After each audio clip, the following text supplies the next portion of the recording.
Twice. Hello, WordNerds. We are live. Emma has StreamYard open twice. And yeah, we're going to do book club. It's going to be great. We are talking about The Year of the Witching by Alexis Henderson. Shout out to Crazy Foxy and Misty Kate who are here but did not read the book. We're still very glad that you stopped by. It's awesome to see you. Good luck with writing or whatever you're doing tonight. Give us a shout if you're here in the viewership. Give us a shout in the discussion section. Yeah, it's going to be a lot of fun tonight. We do a book club once a quarter, as you all know. And so we always open these things with our star ratings out of 5 stars. So also let us know your star rating of the book in the discussion section.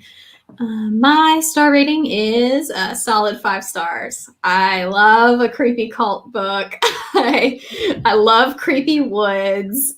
An adorable little prophet's son. Oh my God, it had everything I love. So yeah, 5 stars from me.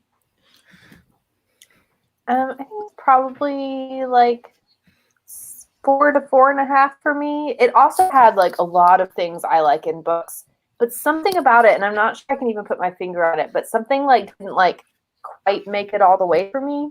Like it was just so many things that I was like, oh, this should be a 5-star book for me. But like for some reason I just like, wasn't quite feeling it. But I still really enjoyed it. I think it's a really good book. I think I'm gonna give it like a 4.5. It was so close to being 5 stars for me. I really, really enjoyed it. I think just like towards like the middle endish, I was like, girl, just leave. Like, and it like that just kept going through my head so many times. I was like, girl, just leave. And so if I didn't have quite so much of that, I think it would have been a 5-star. But they were just like so terrible. Like I was like, yeah, just leave. Yeah, I did wonder every now and then. I was like, why don't you just, you're leaving to go see your family. Why don't you just not go back? Yeah. Yeah, I definitely felt like there were points where I didn't quite understand some of the characters' motivations like that. Like, and like Ezra, I don't understand why he's stuck. If he can get himself out, I don't know why he didn't ever, even before like meeting her, like why didn't he ever just leave? Because he clearly doesn't want to be there. Yeah, for sure. I was thinking about, especially too, I've lost my train of thought. There's a loud crash in the back of my house. My deepest apologies. So we had a big cast of characters in this cult.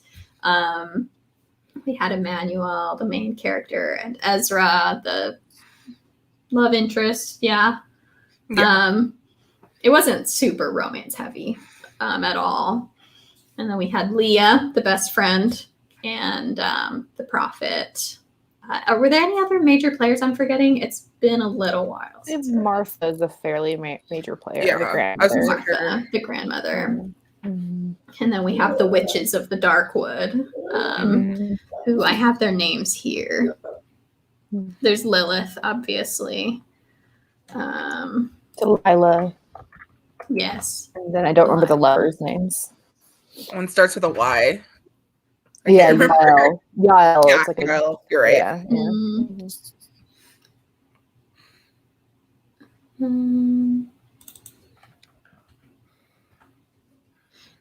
I've lost it all. Everything is chaos today. I can't remember what the other lovers. Mercy.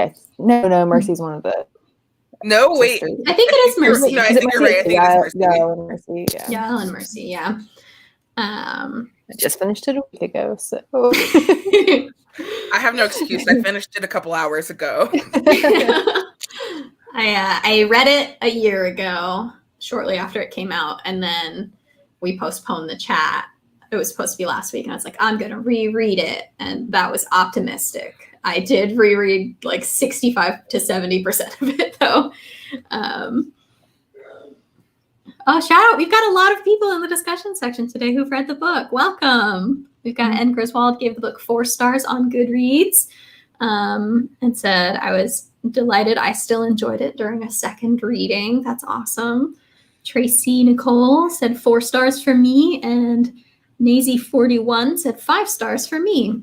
That's awesome. Welcome. We're so glad to have you here.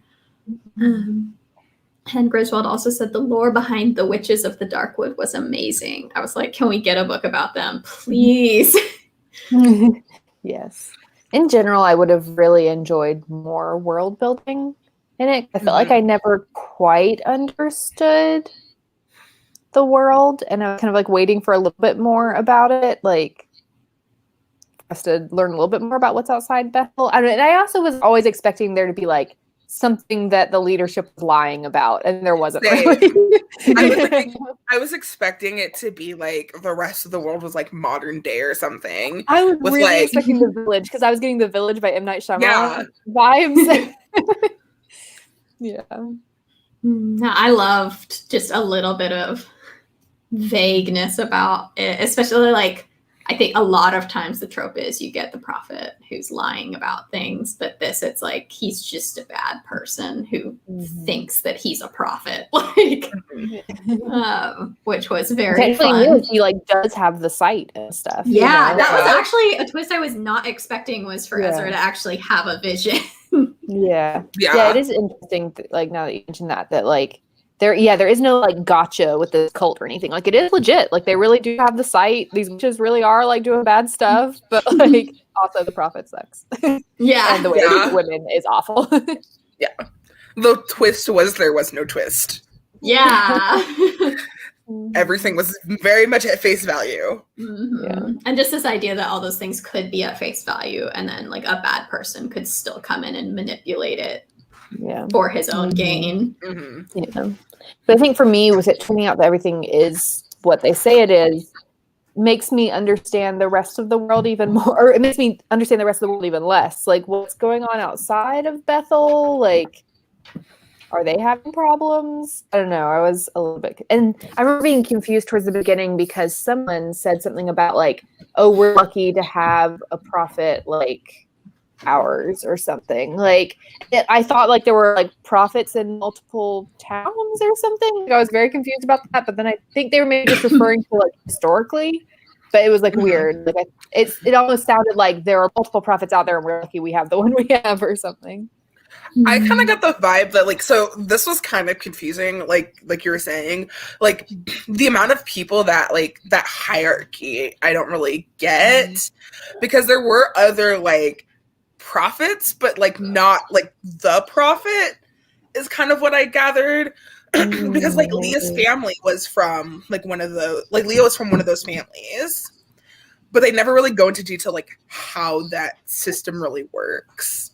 Well, I know when she goes to visit the other side of her family, that's outside of Bethel, right? Yeah. And that she was like kind of surprised to go out there and be like, oh, there's like this kind of different side of religion, basically, like different statues, different thoughts about the people in my town. It was still in Bethel. It was just in the outskirts. Because Bethel is like actually has a gate. Yeah, but then she does actually leave Bethel when she goes to meet her grandmother. But like she's just like living in like a cabin in the middle of nowhere or something. I don't know. It didn't really. I think there was like a village, but we didn't really get any sort of information about what it was like there. Yeah, thanks. I'm like filling in a couple of gaps. Yeah, you're good. Yeah, she goes to where her dad's family used to live, and then they're like, no, your grandmother left Bethel, and so then she has to like actually leave. That's right. And the grandma thinks that the cult itself is like being punished, and that it's not like just a run-of-the-mill curse.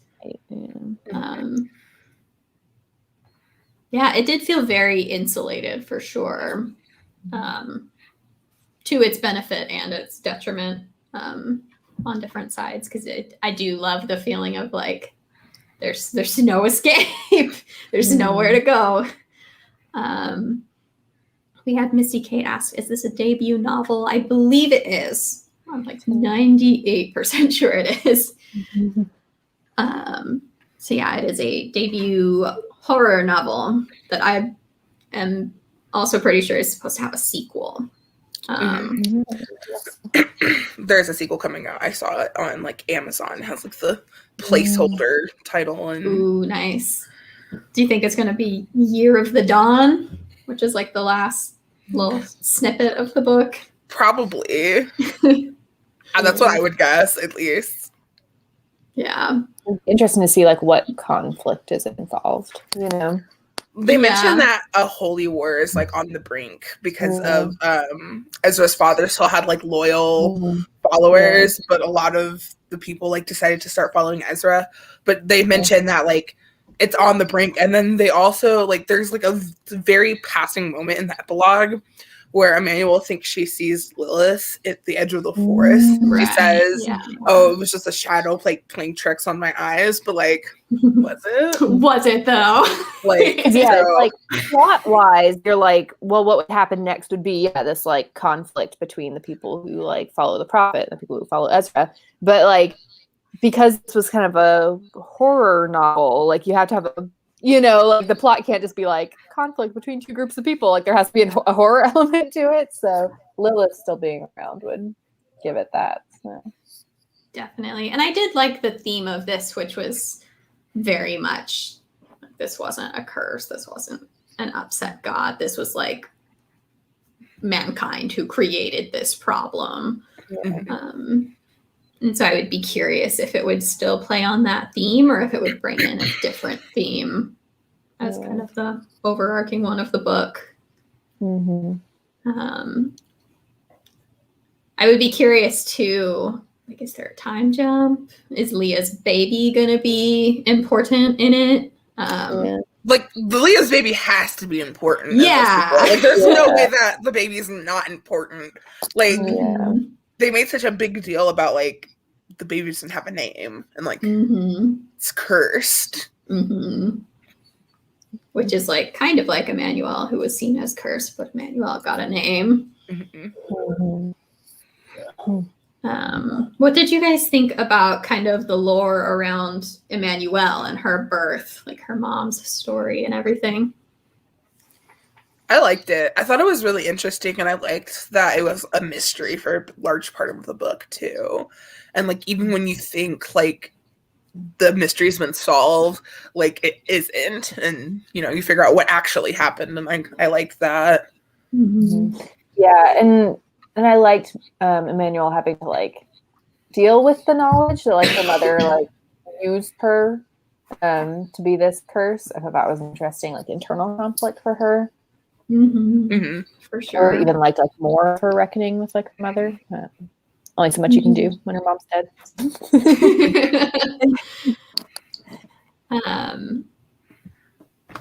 I was also really interested in the friendship between Emmanuel and Leah, kind of leading up to Leah's unfortunate demise, very gruesome demise. Yeah, that's nightmare fuel.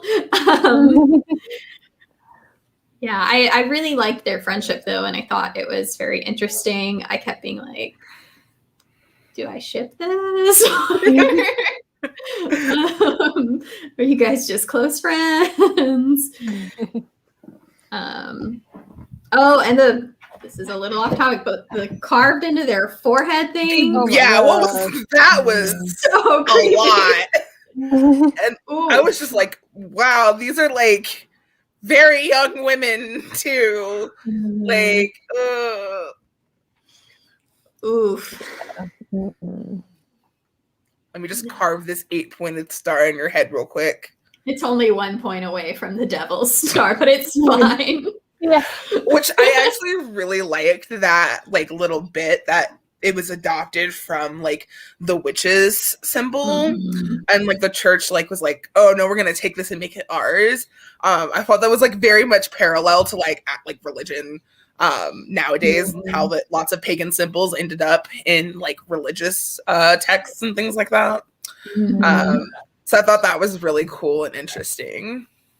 For sure, yeah. There were so many parallels to like real life cults and religions, and like knowing that the next book is possibly gonna surround this like power play of like who's in charge, that is a very familiar, in the framework of the religion in which I was raised, a very familiar history lesson, which I would be very excited to like read in a fiction format.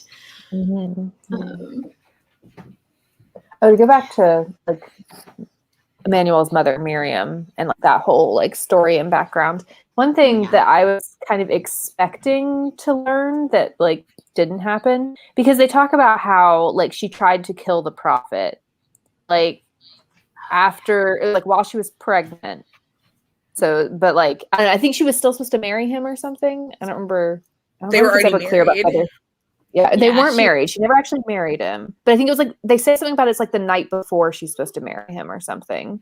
That she like, killed him in his own bed and like ran away. And we like find out that like he was, you know, raping Leah before she married him and stuff. And so I was like expecting for us to find out that like he had been trying to do the same thing to Miriam. That never came into play. And I felt like we kind of needed something to come full circle, tying like Leah and Miriam's stories together. So I thought it was interesting that never came, because I thought that's what it was gonna like. That's why she was in his room, you know, that it wasn't that she snuck in to kill him. It was that, like he like forced her into his room or something. But yeah. That's interesting. I would have loved a lot more about kind of all of the wives. I would love to like get to know them better. Like there's an old woman in this book who she was like the first wife of the last prophet, and she's the only one living still. And that's just fascinating. I would love to dig into her history more and kind of all of them, how they got there. Maybe they start a book club or something. And I love Esther, Ezra's mom. Like I want to know more about her. Like what is it like being the prophet's like favorite wife and like favorite wife and all this stuff? You know, I was really interested in her. And I think also when Emmanuel first like talks to her, there's a line where she's Emmanuel thinks that like her accent sounds interesting, almost like she's not from Bethel or something. And I thought that would come up again, and it never did. I thought maybe that would be why Ezra thinks so differently, is because maybe his mother was from somewhere else and he's like learned things from her, but like never came up. So that was an interesting line. I don't know, maybe it'll come up in the sequel, but it's like an interesting like throwaway thing to say if it's not important. That's a good point. I almost forgot about that, but like there's a point where Emmanuel is like thinking, like she's like thinking to herself like about Bethel, and she like mentions that like no one has come through the gate from like afar for a long time. And so like if Ezra's mom does have like a different accent, like where did she come from? Like how? Because she mentions that no one ever leaves and no one ever comes back. She almost sounds like her accent isn't from Bethel or something. And I was like, what is that about? And then it's like never like that's an important clue you'll need later. Nope. Because it was like I was constantly looking for clues because I thought there was gonna be like a twist, and there was nothing really. One of the things I was interested in as well was in the first half of the book, before Emmanuel is like, yep, my blood did this. There's a lot of talk about how, you know, you have to intend to deal with the witches and you have to want their power. But we don't really like delve into the emotions of like, well, why did just having your period in the water, was it enough? Like, I would have loved to get more into this idea of like the power that Emmanuel holds, which I assume is something that would be delved into in book 2. But I would love to have seen more of that as well. I guess, it's like, it's because her mother is the one who had the intent to deal with the witches, you know? Because I remember like when they were talking, I think it was when the prophet, like when the plagues first started, and the prophet was like, I don't know if it's the prophet or it's I think it's the book she reads in the library, but it says something about how like you have to like give your blood in this like pond, and you have to like speak the, you know, like you have to say something or pray to the goddesses or something like that. And I was like, well, Emmanuel didn't like really say anything to them. So like that's when I was like I was thinking for a while, like it's got to be someone other than Emmanuel who did this curse. Like this is red herring. It wasn't really her period. It was something else. It was somebody else because like she didn't intentionally do anything, and it sounds like you have to intentionally do something. And I guess it's because like her mother's the one who intentionally did the thing, but Emmanuel bled, and those two things together. Yeah, but I felt like she was so like it was clearly me that I was like, well, did some part of you want that to happen? Yeah. Like, why are you so quick to believe it was yourself? And it was like, even if just when she read that like you have to like have intent and say things, even just like a little bit of her being like, well, I didn't mean to do this, and her questioning it a little bit, but she doesn't even question it. Yeah, she's just like, yeah, it was clearly me. I think she has 1 second where she's like, I didn't do that, but it was definitely me. Yeah, she like at the beginning she doesn't think it's her, and then it's not until after she's talking to Leah and she's telling her like that she got her first period that like the realization is like, oh wait, that's blood. That's what they said. Yeah. And Griswold said, I like how the author highlighted the hypocrisy of the prophets and the other male leaders of the cult in a number of different situations. Definitely. I love a cult, especially like a prophet apostle situation. Like, wow, it ticked all of my cult boxes. Let's see. I'm curious, did we ever find out what happened to the bodies of the witches? I don't think so. No, I don't think so, actually. I'm really curious It what might the be- deal is with that. Yeah, I wonder if it's mentioned in those last pages where she's like talking to Ezra or something, but I don't think remember. so. Yeah. Because I feel like horror, it's a very no body. The monster is still there. And so to be writing a horror and not show the monster's bodies, it's like, I don't trust it. They're still there. Let's talk a little bit about that ending. Yeah. So I think they made it pretty clear pretty early on that the prophet was going to want to marry Emmanuel because he creepy. And so we have all of that, lots of deal making, like I'll make sure they don't burn you as a witch if you marry me, and I'll keep Ezra safe. Psych! Gonna burn Ezra.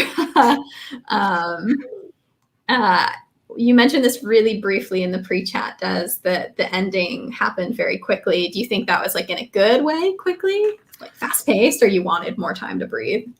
I think a little bit of both, honestly. I liked the fast pacing, but specifically like the end, like monster fight, like that big climactic scene in the church. I wish that was like a little bit longer, because it like everything happens like really, really quickly, and then it's over. But I think like the scenes like with them come when the prophet was like, marry me and I'll spare you and spare Ezra. I thought that was like well paced. Like that part of the ending was well paced. But then right after that, like right after he's like bring in Ezra, everything happens like extremely quickly. Yeah.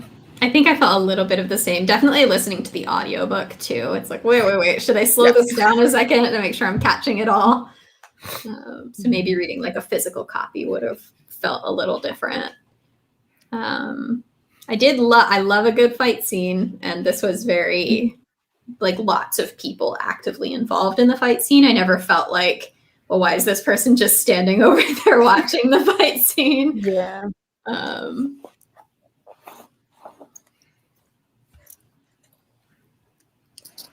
Let's see here. What points am I missing? Oh, we had like all the 4 problems, the blood and the blight and the plague.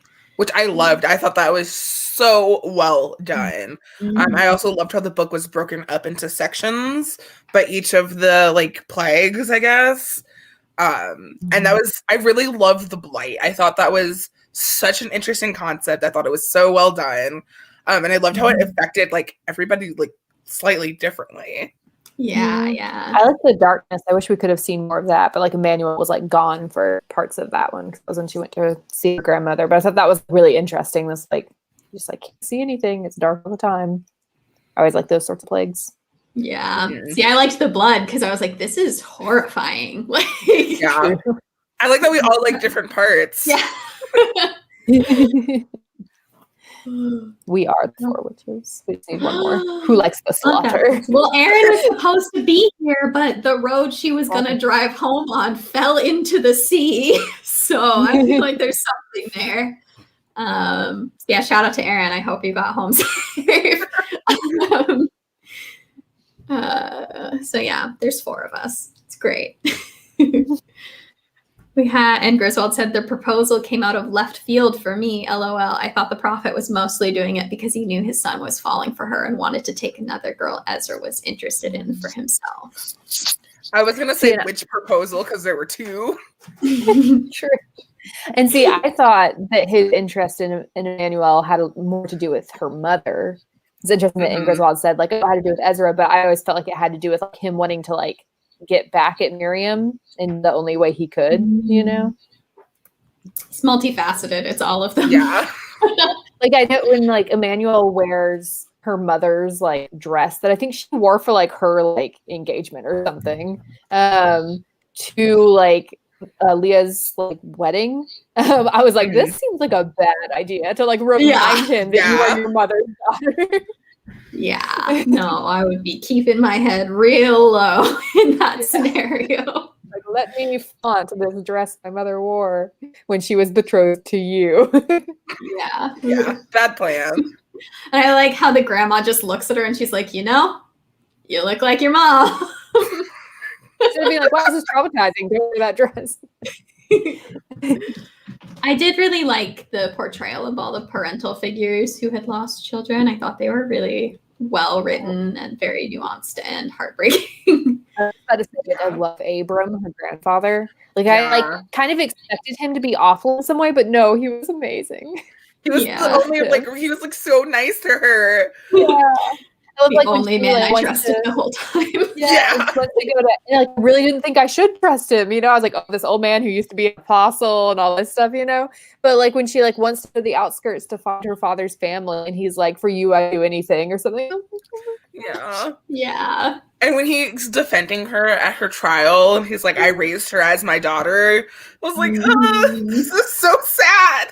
Yeah. Oof. Also, I can't believe her grandmother turned her in. Like, right? Come like, on, oh Grandma. my gosh. Like, couldn't have just. Also, though, I didn't understand, like, when Emmanuel, like, when her and her grandmother had that confrontation in the house when she was trying to leave, like, it was one of those moments in books where you're like, I feel like just like one sentence of explanation could like solve some of this conflict, because she like doesn't say anything about like, my mom caused this and I'm going to fix what she did. Or, and, you know, she says nothing about like, because like Mark was like, oh, you're being just like your mom. And like, I feel like it was like a perfect opportunity for her to be like, I'm trying to fix this problem my mom made.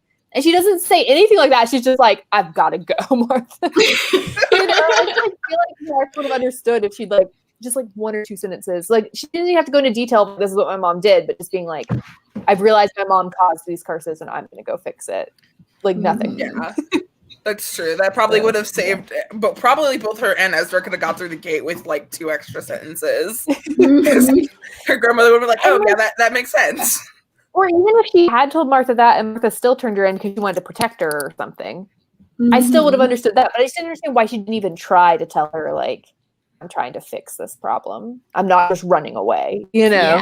Yeah. There was a lot of secrecy surrounding her repeatedly going into the Darkwood, where like when she first convinces Ezra to help her, she's like, I think I know how to stop it. I want to try and stop it, which seems like a pretty solid, I'm sure there were other people in town who would also like to enter the Darkwood to try and stop their family and friends from dying painful deaths. Yeah, that no one else tries to do anything to stop it. And so even just being like, oh, well, I know you guys think I'm a curse. I'm going to go try and do this. And then even if people retaliated and they were like, yeah, right, you're trying to go meet the witches, at least it would be like, well, I'm trying. There was something else I was going to bring up. Oh, and Griswold's comment about like hypocrisy of prophets and other leaders, it reminded me of like a very unsettling scene that I would have loved to have like sat in the aftermath of a little bit more, where Emmanuel, she gets called in for this meeting with the prophet, and he's just like grilling her on whether she's being righteous, basically, and like asking her all these questions about how she lives her life. Like, oh, well, are you reading your scriptures? Are you praying? Are you doing all this? And her like telling the truth about some of it, but having the opportunity to lie about some of it, and him just not know. I thought that was really interesting, and I would have loved to get more of like repercussions of I just lied to the prophet and he doesn't know, theoretically, or seemingly he doesn't know.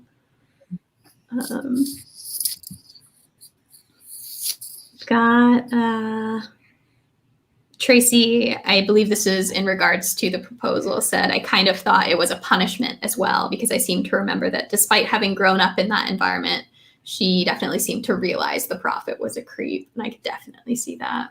Yeah. Because by that point, she knew about Leah, so because Leah's dead. Yeah. I also, another moment I would have liked to like sit in more would have been like Martha learning about Leah. Because like they like, you know, like she finds out that Emmanuel knew about Leah's pregnancy and how far along it was, and she's like upset with Emmanuel for not telling her, and it's like wrong person to be upset with. You know? But like we never get Martha have like coming to terms with the fact that the prophet did something bad. Like Martha just like she's annoyed with Emmanuel and ignores everything else about it, and then the two of them never talk about it after Leah dies. And so I would have liked a little bit of like Martha sitting in that moment, you know. It kind of seemed like she assumed it wasn't the prophet's child. Like it's like you said, it's very, very brief. Like they don't really talk about it at all. But like I think she calls like Leah like a harlot or something. And like that implication just kind of made it seem like she thought that, because like she's so like indoctrinated into this, like she wouldn't believe that the prophet could do anything wrong. So to her, it would be logical that it was someone else's child. Yeah, for sure. But you're right. That would have been a nice something to... Even some clarity of like, of understanding that that's what she thought. Because it wasn't clear if she thought that or if she knew it was the prophet's child. Yeah, you're right. Yeah. I was sad that Leah had to die, though, because I really liked her. She was so sweet. Yeah, that scene where she's, like, talking to Leah, and she's like, but are you happy? Do you like being married to the prophet? And she just refuses to answer the question. Mm-hmm. Yeah. So sad. So sad. Yeah. And Griswold said, how about the people from the outskirts coming to the wedding since the prophet was marrying a woman like them, and how Emmanuel really took a moment to note what that could mean for them. I like that. It was I liked that they mentioned at like the reception thing that like they were still there even though they were kind of at their own tables. And Emmanuel mentions that like despite everything that's gone on, it's still a historic moment. Like I thought that was really interesting.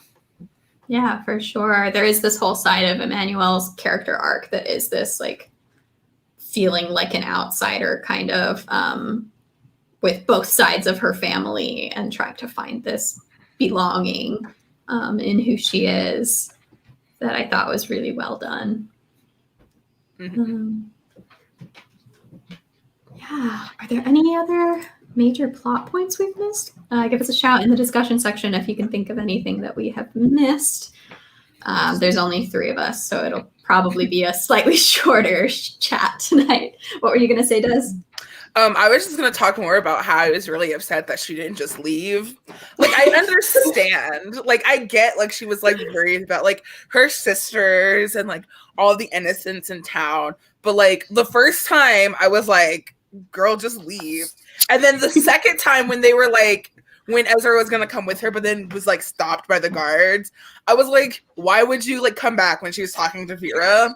And then the third time, like the night before she married the prophet, and she sneaks into the library to see Ezra, and he's basically like, hey, I know a secret passageway, and like we can go and like take the baby and just run away. And Emmanuel's like, no. I was like, girl, just leave. Like, Also, I was really confused about why Ezra had the baby in the library. Like, it made no sense to me. Because, like, Esther tells her, because she asks Esther, she says, well, where's Ezra? So I can talk to him. And Esther's like, he's in the library with Leah's baby. And then, yeah, he's like, we have the baby, we can go. And I'm like, why? Maybe he thought he would say yeah. Well, He's like, I baby. don't know. he mentions that like he's protecting the baby because like they wanted to kill it. So he was why like, did I they let won't him have the baby? Like, he's, yeah, like, that's under confusing. arrest in the He was library. like in shackles. And they were There were like, a few- well, there were a we'll just few let him keep things. this baby. There were a few times, and like this happens for me sometimes in books, like where like almost feel like the author has like just kind of like pushed the characters into place on a chessboard to where they need to be, because like so that he could be like, we can take the baby with us. He has the baby, even though it doesn't make sense for him to have the baby. Or like there were a It couple doesn't times where like not make sense that he would have the babies, but it doesn't really. there were a couple times where like Emmanuel like chose to like go somewhere, even though it didn't really make sense for her to go there, because it was setting it up for her to do something else next, but it was like, but why did she like do that? Like it's, I think after that interrogation with the prophet, when she like runs out onto her front porch to collapse onto her knees and cry, I was like, or to like gasp for breath. I'm like, why did she go to the front porch? And then you find out that Ezra and the prophet are on the road right there and like can see her. And I'm like, why did you go to your bedroom for this? And it's like so that like Ezra can come up and talk to her. It's like I also like to cry with an audience. I want the attention. I want someone to know I'm sad. She's like, it's like, oh, now you look really guilty in front of the prophet who can see you like panicking on your front porch. Yeah, because that doesn't look guilty. Right after a confession, you run out and are gasping for air. That makes me think of in Knives Out. This is off topic, but like Knives Out, he questions her and finds out that she can't lie or she'll puke. And immediately following the interview, she runs to the bathroom and pukes. Like, surely no one's going to follow you and make sure. Right. It did give me, I read this and then shortly after it, I watched The Witch with Anya Taylor-Joy in it. And then I think a few months after that, I watched that movie, The Devil All the Time, which was also very creepy and culty. And it had Robert Pattinson and Tom Holland and stuff in it. The guy who played Dudley Dursley was in it. He was so good. I was consuming a lot with Anya Taylor-Joy and Queen's Gambit. Yes. He's so talented. So yeah, if you want films that have similar vibes, those are great. I kept getting like the third Fear Street movie vibes. Yeah. Like the whole time I was reading it, I was like, I like this because I was wanting some like more like, even though obviously like this is a fiction, like everything in this book is fiction, it still gave me like Settlers Time vibes because of like how overreaching the church is, and I liked that because I've been dying for more like stories set in that kind of like setting. So I think that really added to like one of the reasons I really enjoyed the book. For sure, yeah, and I like friendly witches in stories too, but there's something great about just like a really scary witch. Yeah. I think we're so spooky. used to having like nice witches now, like that's so common, and or witches like, who like are bad, but they're in the right in a way, like they have reason for being bad. They're like gray, but like these witches were just bad. Like they were actually like dark and evil, like everyone was saying, and I think that kind of added to like some of the shock I had. I was like, oh no, they're actually just bad. We had a comment from N. Griswold regarding the baby and Ezra. He spent so much time with that baby. I was like, what about your other siblings? We saw one brother who arrested Emmanuel and her grandmother. would have liked to know more about the prophet's children. Like, how many does he Yeah. have? I'm assuming he has a lot. A lot. And yeah. like, I wasn't clear why Ezra is the heir. I mean, he has that vision in the woods with Emmanuel, but he hadn't had one before that. So like, why was he? Because he's definitely not the prophet's favorite. The prophet hates him. Yeah. So like, why was he designated the heir before he ever even had a vision? I would have liked to know more was about how they Esther choose. his first wife? Or was she just It never says. No, they actually never say. You're right. I thought that like the prophet knew that child had like the gift of sight, or like they mentioned that some of the people still have gifts even though they're weakened. Like Emmanuel's Like grandmother Martha. she had the gift of names, like of naming. So I just assumed that like someone also like had something similar and could tell like this is the child that will Someone be has like the gift of gifts. Yes. Because, I guess it's like because it's he's never not even the explained like how they oldest. do it. Yeah, he's not the oldest because I think the brother who arrests Emmanuel is older than Isaac, him. the only other sibling we see. I'm curious. We don't really see a ton of babies in this town, No. but I mean, theoretically, there should be quite a lot of babies. Because we have like the two little kids, Emmanuel's sisters, and Leah's baby. But yeah, you would think there would be like a ton of babies around the Haven, Particularly the prophets. from the prophet's house, yeah. Because they mentioned he has a bunch of wives, and I think it was like 8 or something. Like it's just in passing, but Emmanuel, when she is walking down the corridor, she like looks at all the names and she says like the names for the wives, which like indicated that there were quite a few. But you're right, they don't. I wonder if they'll play a role in the next book, since it's kind of like they're all going to be there still. Oh, and Judith. We didn't talk about Judith, the wife that Ezra had an affair with. Oh yeah. Oh, that was dark. All of her like confession stuff. Yeah. I think that was interesting. Like, in a way, I like the moral complexity of it for Ezra, but also I don't think it really makes a ton of sense with Ezra's character that he would put her in jeopardy that way, because he had to have known like how dangerous that would be for one of his dad's wives. So like, I was expecting him to be like, nothing's ever happened between us, but she just like, I just was nice to her and she's latched on to me kind of thing. But it's like, no, he actually did. No, he is. I kind of assumed it happened before like Judith and the prophet were married. He says it was after. I think he says it was right after they got married or something. She has his knife at some point. Yeah, she grabs it like and it falls off, and so that's right. And she's keeping it under her pillow. I don't think they ever specified like when it happened. I'm trying to remember because like that explains what happened between them, and I think he says when it was, but I'm pretty sure it was after she married him. Yeah, that is very not Ezra's character.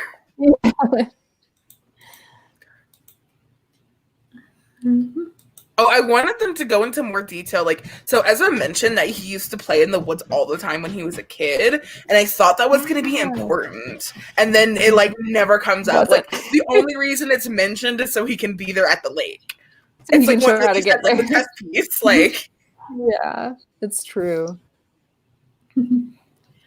And Griswold said, I want to add one last thing. I enjoyed the verses before each chapter, especially when they switched to quotes from her mother's journal. That was amazing. Yeah. And they had some quotes from her father, too. Yeah.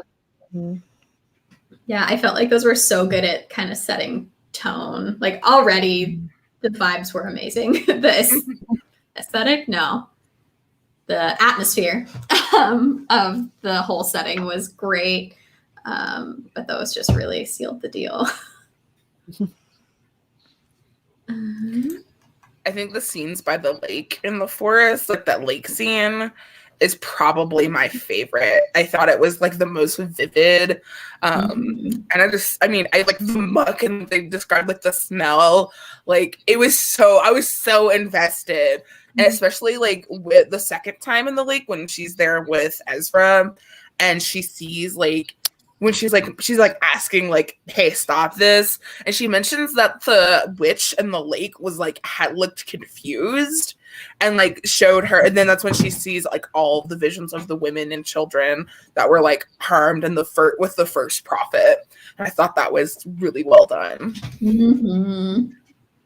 I agree. And then having her like emerge from the lake and Ezra being like, you were down there 20 minutes. Yeah. You should have died.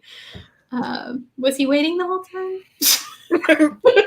He's like, he was waiting, and then he was gonna try and like go in, and that was when the vines wrapped around him. They like bramble got him.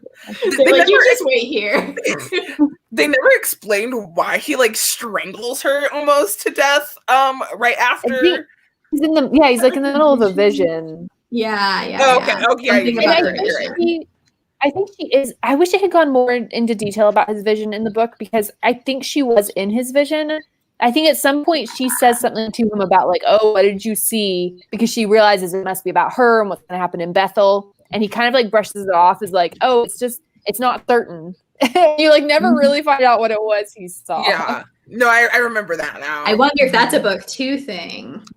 Ooh. Like, if that's a plot point in book 2. Maybe she's Bethel's true downfall. Yeah. Because, like, he's seen, like, massively the future rather than the next 7 days the future. Like, I feel like I'd have to read the sequel to know, like I feel like sometimes in first it's like, is it a plot hole or is it setting the person? Because it's like the book was good enough that I wholeheartedly believe I'm like, oh, anything that I think is a hole, you have clearly left there for the sequel because I enjoyed the book. Yeah. I think I would have given the book a 5 had she just left. But other than that, the book's half as long because she just yep. I mean, especially when he had the baby, I was like, girl, you have the baby, you have the man. What are you doing still here? Like, clearly everyone hates you and wants you dead. Yeah, you got the amazing forehead tattoo. Just get out of there.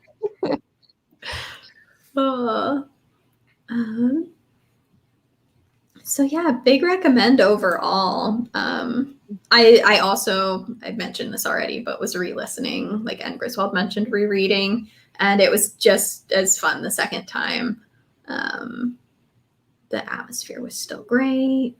Yeah, so I'm really excited. I'm definitely going to read the next one. Oh yeah, same. I would like to know what happens next. Especially, I would like to know a little more about Ezra's, like, what's his belief system now? He seemed pretty like disillusioned with it, and then he just had a vision. I definitely think Isaac's gonna come back and like be like the like head of like the start of like the Holy War, because you know he really wanted to be the next prophet, but like I feel like you can't just choose to be the next prophet. I don't think that's how it works. But like they mentioned that like even the prophet wasn't even dead yet, like he was about to die. Like they were in the epilogue, they were like preparing for his imminent death. Yeah. So I feel like I don't know if like I feel like Isaac would be the type of person to like fake having a vision and be like, oh, I can be the prophet too, I had a vision. Well, like historically speaking, I don't talk like a ton about religion on here because I don't like people knowing my life. But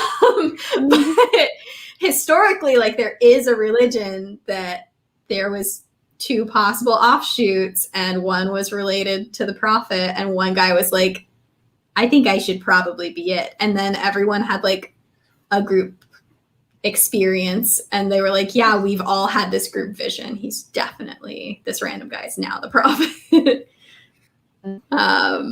So it's just wild. Like all these things you think like, oh, well, that could never happen, but like it has. Anyway. And Griswold said, I read When the Reckoning Comes. It was so good, but I wish the Vengeful Ghost murders would have started on night 1 of the wedding weekend. Yes. Honestly, is it even a wedding weekend if the murders don't start on the first night? How my wedding went. Yeah, I'm the lone survivor from Emma's wedding.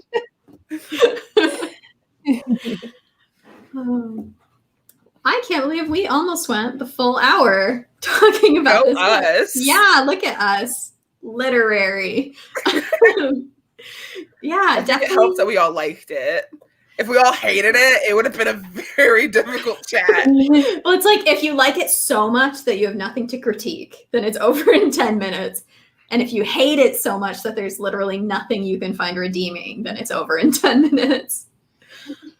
I don't know. I was able to talk a lot about the 7.5 Deaths of Evelyn. Oh, that's so true. Oh my God. Yeah, definitely check that out if you want to see a book that most of us did not like. That was our last quarter book club.